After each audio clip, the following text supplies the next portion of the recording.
हाय।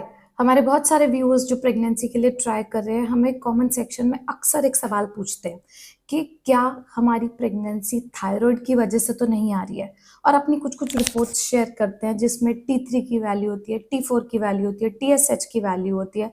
तो आज हम विस्तार में बात करेंगे कि आखिर ये थायराइड हार्मोन होता क्या है और इसका प्रेगनेंसी ना आने में क्या रोल रहता है।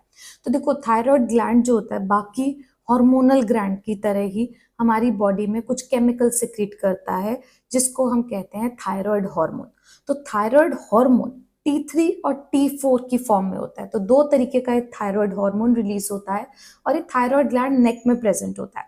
तो एक T3 और T4 हार्मोन शरीर में मेटाबॉलिक रोल बहुत ज्यादा प्ले करते हैं और आपके पीरियड्स में, साइकिल की रेगुलरिटी में इनका बहुत ज्यादा अहम रोल रहता है। तो जिसके कारण हमने देखा है कभी कभार जब थायराइड की गड़बड़ी होती है तो आपको और कोई सिम्टम नहीं होता, सिर्फ और सिर्फ आपके पीरियड्स या तो हैवी हो जाते हैं या इरेगुलर हो जाते हैं और आप उन्हें मिस करने लगते हैं। तो ये जो थायराइड ग्लैंड से हार्मोन बन रहा होता है T3 और T4, इसका एक्चुअली रेगुलेशन होता है ब्रेन से। दिमाग में होता है पिट्यूटरी ग्लैंड और उससे रिलीज होता है TSH। तो जो आपकी रिपोर्ट में लिखे रहते हैं तीन हार्मोन, इसमें एक रेगुलेटरी हार्मोन है TSH और इसके प्रभाव में थायराइड ग्लैंड से रिलीज होता है T3 और T4। तो अब दो तरह के आपने थायराइड डिसऑर्डर सुने होंगे। एक होते हैं, लोग आमतौर पर बोलते हैं मोटे करने वाला थायराइड। तो उसमें क्या होता है, आपका थायराइड ग्लैंड हाइपो एक्टिव है, यानी उसे जितना T3 T4 बनाना चाहिए वो उससे कम बना रहा है। तो ब्रेन को क्या सिग्नल जाता है कि T3 T4 कम बन रहा है, तो ब्रेन में TSH की मात्रा जो है वो बढ़ जाती है। तो इस रिपोर्ट में आएगा हाइपोथायरॉयडिज्म में कि TSH बढ़ा हुआ है और T3 T4 हमारे कम है। अब T3 T4 कम होने से आपकी बॉडी में क्या क्या चेंजेस होते हैं? वजन बढ़ना, लेथार्जिकनेस फील होना, या फिर आपको कॉन्स्टिपेशन होना, इरेगुलर साइकिल्स होना, ये सारी चीजें हाइपोथायरॉयडिज्म की निशानी है। दूसरे तरीके का थायराइड होता है जिसको कहते हैं हाइपरथायरॉयडिज्म। अब इसमें आपका थायराइड ग्लैंड ओवर एक्टिव है, तो वो T3 T4 हार्मोन को ज्यादा बना रहा है, तो ब्रेन को सिग्नल जाएगा और बनाने की जरूरत नहीं है, तो ऐसे में TSH जो है वो घट जाता है। तो TSH कम और T3 T4 ज्यादा। ये वो थायराइड डिसऑर्डर है जिसमें वजन कम होता है, गर्मी लगती है, पसीना आता है, अपनी धड़कनें तेज सुनाई देती हैं जिसको पैल्पिटेशंस कहते हैं, और हो सकता है आपकी बाउल मोटिलिटी भी बढ़ जाए। तो ये प्रेगनेंसी ना आने का कैसे कारण बन सकता है? तो एक तो बहुत क्लियर कारण होता है जिसमें हमने देखा है कि पीरियड ही गड़बड़ा गए, थायराइड डिसऑर्डर हुआ, TSH आपका बढ़ गया जिसके कारण आपके पीरियड्स गड़बड़ है। अब जब पीरियड गड़बड़ है तो डेफिनेटली इसका ओव्यूलेशन पे असर पड़ रहा है, यानी एग नहीं बन पा रहा है प्रॉपर, या और उसके इफेक्ट में लाइनिंग अच्छी नहीं बन रही और वो इरेगुलरली शेड हो रही है। सो अंडा नहीं बनेगा, लाइनिंग नहीं बनेगी, तो डेफिनेटली प्रेगनेंसी के चांसेस जो है वो कॉम्प्रोमाइज हो जाएंगे। पर कभी कभार हमारे पास पेशेंट्स आते हैं जिसमें T3 T4 का रिपोर्ट बिल्कुल नॉर्मल होता है बट TSH का वैल्यू ज्यादा होता है। तो इसको हम कहते हैं सब क्लिनिकल हाइपोथायरॉयडिज्म। इसमें आपको कोई सिम्टम नहीं है, कुछ नहीं है, बट T3 T4 भी ठीक है, तो थायराइड ठीक ठाक हार्मोन भी बना रहा है, बट TSH हार्मोन ज्यादा है। अब अगर ये TSH का वैल्यू हमारा प्रेगनेंसी प्लान करते वक्त 4 से ऊपर है तो इसको ट्रीटमेंट की जरूरत रहती है, स्पेशली जब TPO एंटीबॉडी एक टेस्ट आपका पॉजिटिव है। क्यों? क्योंकि देखा गया है जिनके अंदर ये प्रॉब्लम होती है सब क्लिनिकल हाइपोथायरॉयडिज्म, उसमें प्रेगनेंसी आने के चांसेस भी कम होते हैं, मिसकैरेज रेट भी हाई होता है, और प्रेगनेंसी आते ही उन्हें थायराइड की दवाई की जरूरत पड़ जाती है, क्योंकि अब बेबी के ब्रेन डेवलपमेंट का टाइम है फर्स्ट 3 मंथ्स, और हमारे ग्लैंड को करीब 50% टाइम एक्स्ट्रा काम करना है। तो प्रेगनेंसी में हमें, अगर TSH की मैं वैल्यूज की बात करती हूँ, एक नॉन प्रेग्नेंट स्टेट में, यानी वाइफ अपने हस्बैंड की रिपोर्ट दिखाती है, देखो इनका भी सेम है, मेरा भी सेम है, तो मुझे दवाई क्यों लेनी है, तो आप समझो लैब के हिसाब से 5-5.5 टाइप के TSH वैल्यू एक नॉन प्रेग्नेंट स्टेट में, एक नॉन प्रेगनेंसी प्लानिंग स्टेट में बिल्कुल ठीक है।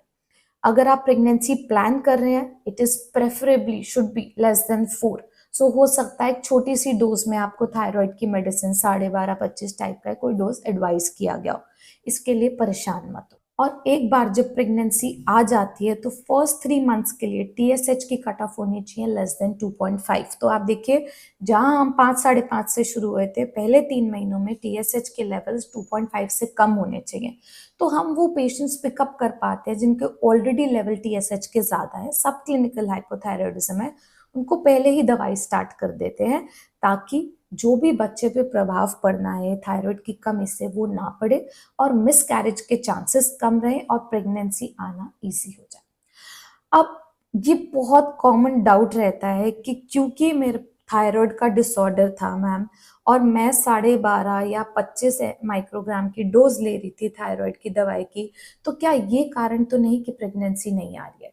तो समझिए, थायराइड अपने आप में, अगर आपकी साइकिल्स रेगुलर हैं, इतना छोटा सा डोज में आप ले रहे हैं और वो भी आप सब क्लिनिकल हाइपोथायरॉयडिज्म के लिए ले रहे हैं, तो thyroid is not the reason why you are not getting pregnant.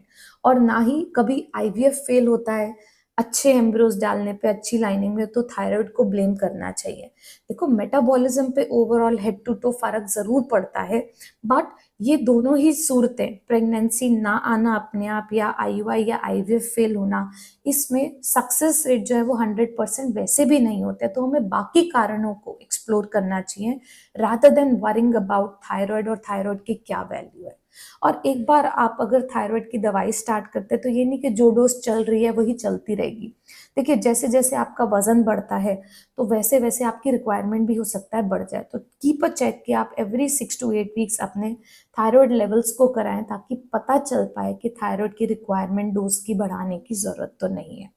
कुछ फीमेल्स का ये भी डाउट होता है कि अगर हमने एक बार थायराइड की दवाई शुरू कर दी तो हमें आजीवन लेनी पड़ेगी। देखो समझो, आप एक बार प्रेगनेंसी प्लान कर रहे हैं, प्रेगनेंसी आ जाती है, डिलीवर हो जाते हो, 6 वीक्स आफ्टर डिलीवरी सारे प्रेगनेंसी के चेंजेस रिवर्ट हो जाते हैं, तो आप उसी स्टेट पे मोस्टली आ जाएंगे जो आपका प्रीवियस लेवल था, और वो नॉन प्रेग्नेंट स्टेट में 5 साढ़े 5 पे थायराइड की दवाई की जरूरत नहीं पड़ती है। सो इट इज इम्पॉर्टेंट कि अगर डिटेक्ट हुआ है थायराइड का वैल्यू ज्यादा आ रही है आपकी टीएसएच की, आप ट्रीटमेंट पे रहें जब तक प्रेगनेंसी प्लान कर रहे हैं, प्रेग्नेंट हो जाते हैं, डिलीवरी हो जाती है, और एक एंडोक्रिनोलॉजिस्ट के टच में रहें जो आपकी डोज टाइट्रेशन में हेल्प करे। और इस बात से बिल्कुल चिंतित नहीं हो कि इसको कितने टाइम तक लेना रहेगा, अभी के लिए ये दवाई आपके लिए बहुत जरूरी है, and don't ignore your thyroid medication. ऐसे ही एक दूसरा डिसऑर्डर होता है जिसमें हमने बात किया कि थायराइड के लेवल ज्यादा होते हैं, तो उसको भी कम करने की दवाई होती है।